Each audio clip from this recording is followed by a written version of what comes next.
नमस्कार दोस्तों, क्या आपको पता है ग्रेजुएशन में फाइनली पार्ट 3 पास कर जाने के बाद कौन कौन से डॉक्यूमेंट्स मिलता है, कौन कौन से डॉक्यूमेंट्स कॉलेज के द्वारा प्रोवाइड किए जाते हैं और कौन कौन से डॉक्यूमेंट्स यूनिवर्सिटी के द्वारा प्रोवाइड किए जाते हैं। इस वीडियो में जानेंगे हम लोग कंप्लीट जानकारी और ये भी जानेंगे कि कौन कौन सा डॉक्यूमेंट का कहाँ कहाँ कौन सा उपयोग होता है और कौन सा कितना महत्वपूर्ण होता है। सभी के बारे में इस वीडियो में बिल्कुल डिटेल से जानेंगे। और हाँ, जितना भी डॉक्यूमेंट्स आपको इस वीडियो में बताया जाएगा, अगर वो डॉक्यूमेंट्स आप नहीं लिए होंगे तो आप जरूर वो सारे डॉक्यूमेंट्स को ले लें, क्योंकि ये सर्टिफिकेट लेना आप लोगों को कभी भी नहीं भूलना है। ये वीडियो सेशन 19 से 22 पार्ट 3 और सेशन 20 से 23 पार्ट 3 इससे पहले 18 से 21 वाले सभी सेशन के लिए इंपॉर्टेंट होने वाले हैं, अगर आप ये सभी सर्टिफिकेट नहीं लिए हैं तो। चलिए वीडियो को शुरू करते हैं, लेकिन वीडियो को शुरू करने से पहले चैनल को सब्सक्राइब करो पहले। हाँ जल्दी करो, मुझे पता है कि आप लोग नहीं करते हो, वीडियो देखते हो लेकिन सब्सक्राइब नहीं करते। ये लाल कलर का बटन नहीं से दबाओ, जल्दी दबाओ, जल्दी दबाओ, फिर मैं शुरू करूँ। दबा दो, जल्दी दबा दिया, घंटी भी दबा देना, ठीक है। जैसा कि आप सभी को पता है कि पहले जो ग्रेजुएशन होता था ये ईयरली वाइज चलता था, पार्ट 1, पार्ट 2, पार्ट 3। अब हालांकि सीबीएसई सिस्टम लागू कर दिया गया है सभी यूनिवर्सिटी में।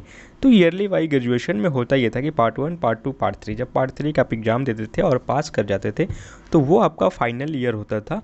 पार्ट 3 के पास करने के बाद जो आपको फाइनल मार्कशीट दिया जाता था वही आपका एक तरह से सर्टिफिकेट वैलिड होता था। उससे पहले पार्ट 1 और पार्ट 2 में आपको मार्कशीट दिया भी गया होगा तो वो वैलिड नहीं होता था। तो अब हम लोग जानने का प्रयास करते हैं कि पार्ट 3 पास कर जाने के बाद आपको कितने डॉक्यूमेंट्स मिलते हैं। तो देखिए फ्रेंड्स, पार्ट 3 पास कर जाने के बाद आप सभी को 5 डॉक्यूमेंट्स दिए जाते हैं। आपको अगर 5 डॉक्यूमेंट्स नहीं मिला है तो आपको ये 5 डॉक्यूमेंट्स लेना ही होगा, क्योंकि कहीं ना कहीं आपको ये ज़रूरत तो होने वाली है।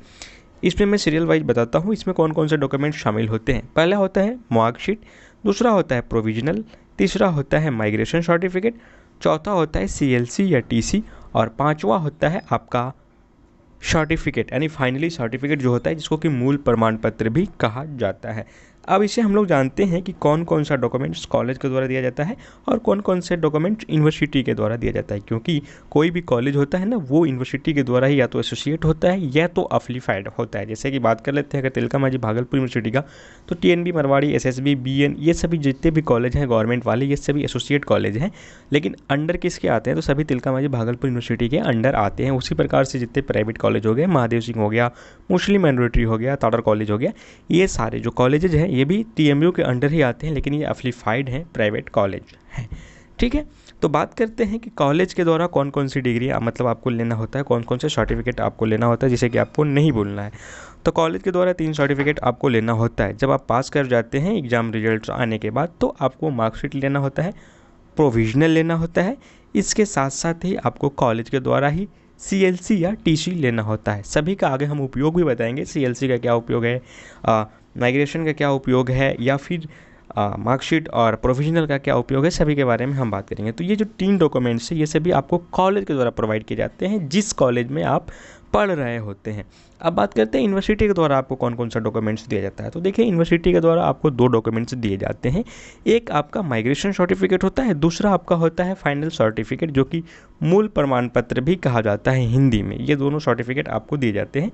मूल प्रमाण पत्र जो होता है ये आपको एग्जाम देने के 1 साल के बाद मिलता है, या फाइनली चालान वगैरह कटवा के ले पाएंगे। लेकिन माइग्रेशन सर्टिफिकेट आप पास होने के बाद कभी भी ले सकते हैं। ठीक है, तो यूनिवर्सिटी के द्वारा 2 डॉक्यूमेंट्स दिया जाता है, एक माइग्रेशन, एक मूल प्रमाण पत्र, जिसे कि फाइनली कॉलेज का सर्टिफिकेट, ग्रेजुएशन सर्टिफिकेट भी कहा जाता है। अब एक एक करके ना इन सभी का उपयोग हम लोग जान लेते हैं कि किसका कहाँ पे कौन सा यूज पड़ता है। तो सबसे पहले हम लोग मार्कशीट का उपयोग जान लेते हैं। मार्कशीट और प्रोविजनल ये 2 ऐसे डॉक्यूमेंट्स हैं जिनका उपयोग आपको कहीं भी फॉर्म भरने में किया जाता है। अगर आप किसी भी गवर्नमेंट जॉब का फॉर्म अप्लाई कर रहे होते हैं तो आपको मार्कशीट के साथ साथ प्रोविजनल ये दोनों दिखाना होता है।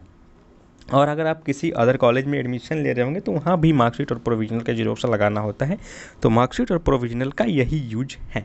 बात करते हैं टीसी या सीएलसी का। तो टीसी सीएलसी का यूज होता है जब आप किसी एक कॉलेज से दूसरे कॉलेज में ट्रांसफ़र हो रहे होते हैं। एक कॉलेज से दूसरे कॉलेज में जब आप एडमिशन कराते हैं तो वहाँ पे टीसी या सीएलसी का ज़रूरत पड़ता है। टीसी और या सीएलसी कोई भारी भरकम चीज़ नहीं है, बिल्कुल नॉर्मल होता है। बस वो ये प्रमाणित करता था कि आज से पहले आप इस कॉलेज में पढ़ते थे और आप इस कॉलेज को छोड़ के दूसरे कॉलेज में जा रहे हैं, मतलब आप इस कॉलेज में उस क्लास तक पढ़े हैं, बस ये प्रमाणित करता है। टीसी का इतना ही काम होता है। तो टीसी होता है कॉलेज टू कॉलेज ट्रांसफ़र करने के लिए टीसी का उपयोग किया जाता है। इस प्रकार हम लोग अभी मार्कशीट का उपयोग, सीएलसी का उपयोग और साथ में प्रोविजनल का उपयोग जान गए। अब बात करते हैं कि माइग्रेशन सर्टिफिकेट का क्या उपयोग होता है, उसके बाद हम लोग फाइनल सर्टिफिकेट पे आएंगे। माइग्रेशन सर्टिफिकेट जब आप यूनिवर्सिटी टू यूनिवर्सिटी ट्रांसफ़र होते हैं, एक यूनिवर्सिटी से ट्रांसफ़र होकर दूसरे यूनिवर्सिटी में जाते हैं, तो वहाँ पे आपसे माइग्रेशन सर्टिफिकेट खोज दिया जाता है। या फिर स्टेट टू स्टेट ट्रांसफ़र होते हैं, सपोज अगर आप बिहार में पढ़ने वाले हैं और अब यूपी में जाके कोई यूनिवर्सिटी में एडमिशन लेना चाहते हैं, तो वहाँ पे आपको माइग्रेशन सर्टिफिकेट देना पड़ता है, क्योंकि जब आप यूनिवर्सिटी से यूनिवर्सिटी में ट्रांसफ़र करते हैं या फिर एक स्टेट से दूसरे स्टेट की यूनिवर्सिटी में पढ़ने जाते हैं, तो वहाँ पर आपसे माइग्रेशन सर्टिफिकेट खोज लिए जाते हैं।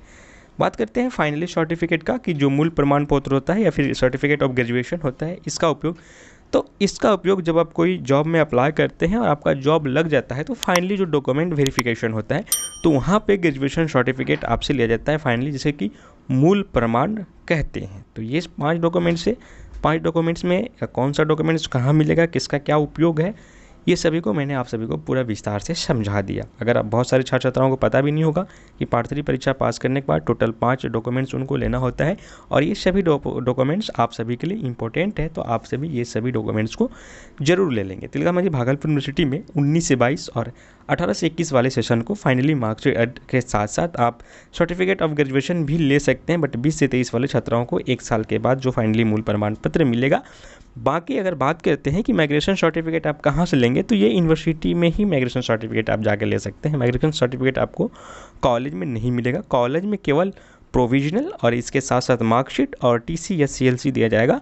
बाकी आपको मूल प्रमाण पत्र और माइग्रेशन सर्टिफिकेट यूनिवर्सिटी के द्वारा दिया जाएगा। आई होप कि इस वीडियो में आप सभी के सारा डाउट्स क्लियर हो गए होंगे। अगर कोई भी डाउट्स आपके पास है तो आप कमेंट बॉक्स में बेझिझक बिना किसी हेजिटेशन का आप पूछ सकते हैं, मैं उसका जवाब जरूर दूंगा। Thank you very much. उम्मीद करते हैं ये वीडियो आपको पसंद आई हो। सही में वीडियो अच्छी लगी हो तो प्लीज़ इसे आगे और भी लोगों तक ज़रूर शेयर करिएगा, क्योंकि आपका वीडियो शेयर करना हमारे लिए बहुत ज़रूरी है, इंपॉर्टेंट है। बड़ी मेहनत से हम वीडियो बनाते हैं और हम चाहते हैं ये वीडियो ज़्यादा से ज़्यादा लोगों तक पहुँचे। बाकी इस वीडियो पर आपका क्या विचार है, आपकी क्या ओपिनियन है, कॉमेंट सेक्शन खुला हुआ है, अपनी लोकेशन के साथ ज़रूर लिखिएगा।